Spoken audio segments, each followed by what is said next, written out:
Salut à tous. Imaginez une scène improbable. Dans les rues de New York, des milliers de personnes défilent sous des drapeaux ornés de croix gammées, brandissant des pancartes à la gloire d'Hitler. Cela pourrait sembler incroyable, mais durant les années 1930, un mouvement nazi a bien pris pied aux États-Unis, rassemblant des milliers de partisans. Peu de gens connaissent cette facette de l'histoire américaine, pourtant fascinante et inquiétante. Aujourd'hui, nous allons plonger dans l'histoire des nazis américains, découvrir comment ils ont tenté de répandre leur idéologie et les moments marquants de ce mouvement qui a failli enraciner la haine sur le sol américain. Si ce sujet vous intéresse, restez bien jusqu'au bout et pensez à liker et à vous abonner. L'émergence du Bund germano-américain, un mouvement nazi en pleine Amérique. À la fin des années 1920, l'Allemagne est plongée dans une crise économique et politique qui ouvre la porte à l'ascension du parti nazi. Les échos de cette montée au pouvoir traversent l'Atlantique et trouvent une oreille attentive parmi certains Américains d'origine allemande, attachés à leurs racines et désireux de maintenir un lien avec la mère patrie. C'est dans ce contexte que naît le Bund germano-américain, un groupe qui cherche non seulement à unir la communauté allemande des États-Unis, mais aussi à promouvoir les idées d'Hitler. En 1936, Fritz Kuhn, un immigré allemand naturalisé américain, prend la tête du Bund. Cet homme charismatique s'impose rapidement comme le visage du nazisme américain. Ses discours prônent la fierté ethnique et le rejet des valeurs démocratiques américaines.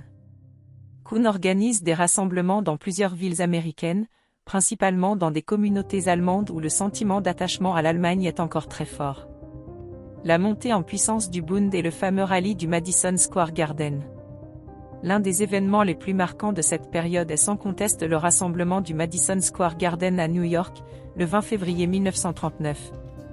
Devant plus de 20 000 sympathisants, Kuhn orchestre un événement spectaculaire, une énorme bannière de George Washington, premier président des États-Unis, est érigée à côté de portraits d'Hitler, illustrant ainsi le message ambigu du Bund. Kuhn veut à la fois ancrer le mouvement nazi dans le patriotisme américain tout en louant le modèle hitlérien. Ce rassemblement, diffusé dans les journaux et immortalisé par des photographies, suscite une vive indignation parmi les Américains. À l'extérieur du Madison Square Garden, une foule nombreuse de manifestants et de policiers s'est massée pour protester contre l'événement. Des affrontements éclatent entre manifestants et partisans du Bund, révélant les tensions qui existent autour de cette organisation pro-nazie en plein cœur de New York. Des camps de jeunesse à la mode hitlérienne. Inspiré par les jeunesses hitlériennes, le Bund germano-américain lance également des camps d'été pour les jeunes Américains d'origine allemande. Ces camps, avec leurs uniformes, leurs salutations nazies et leurs entraînements physiques, ressemblent en tout point aux camps nazis en Allemagne. Les enfants y apprennent la discipline militaire et l'idéologie du national-socialisme. Parmi ces camps, le camp Siegfried à Jaffank, sur Long Island, est l'un des plus connus. À sa création, le camp attire des familles entières, des jeunes en quête d'un sentiment d'appartenance. Les habitants du coin voient défiler des enfants et adolescents en uniforme nazi, chantant des chansons en allemand, levant le bras dans le salut hitlérien. Cette ambiance militariste choque profondément la population locale, mais les autorités hésitent à intervenir, invoquant la liberté d'expression. L'espionnage et les relations secrètes avec Berlin. Le Bund germano-américain, bien que public dans ses activités, nourrit également des liens secrets avec Berlin. Les services de renseignement allemands encouragent le Bund à fournir des informations sur les activités militaires et industrielles des États-Unis. Dans le contexte de l'approche de la Seconde Guerre mondiale, cette collaboration clandestine s'intensifie. Certains membres du Bund deviennent des espions au service de l'Allemagne nazie, transmettant des renseignements vitaux pour le régime hitlérien. Ces activités sont toutefois rapidement surveillées par le FBI, qui considère le Bund comme une menace sérieuse pour la sécurité nationale. Des agents infiltrent les rangs du Bund et surveillent étroitement les leaders du mouvement, notamment Kuhn, dont les liens avec le régime nazi deviennent de plus en plus difficiles à ignorer. La chute de Kuhn et la fin du Bund. La popularité de Kuhn et du Bund germano-américain commence à s'effriter lorsque les journalistes et les autorités dévoilent les malversations de Kuhn.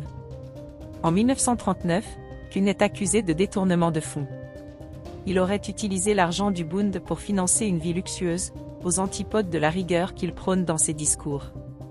Cette affaire de corruption brise la crédibilité de Kuhn et porte un coup fatal au Bund. À la veille de la Seconde Guerre mondiale, les États-Unis déclarent le Bund comme une organisation hostile et anti-américaine. Après l'entrée des États-Unis dans le conflit en décembre 1941, le gouvernement intensifie sa répression contre les sympathisants nazis sur le territoire américain.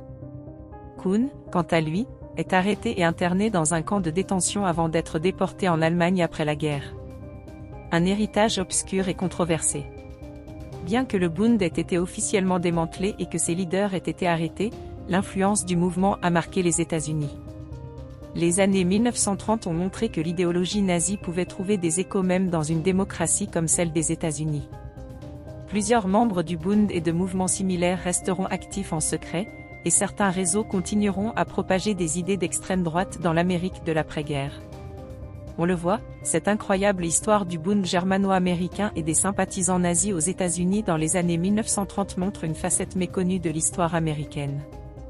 Entre les défilés sous la bannière nazie, les camps d'été, les espionnages et les rassemblements au cœur de New York, on réalise à quel point le climat mondial de l'époque a pu influencer des communautés aux États-Unis. Ce sujet est riche en leçons pour l'histoire, nous rappelant l'importance de rester vigilant face aux idéologies extrêmes. Si cette plongée dans l'histoire vous a plu, n'oubliez pas de liker la vidéo et de vous abonner pour ne rien manquer. À bientôt.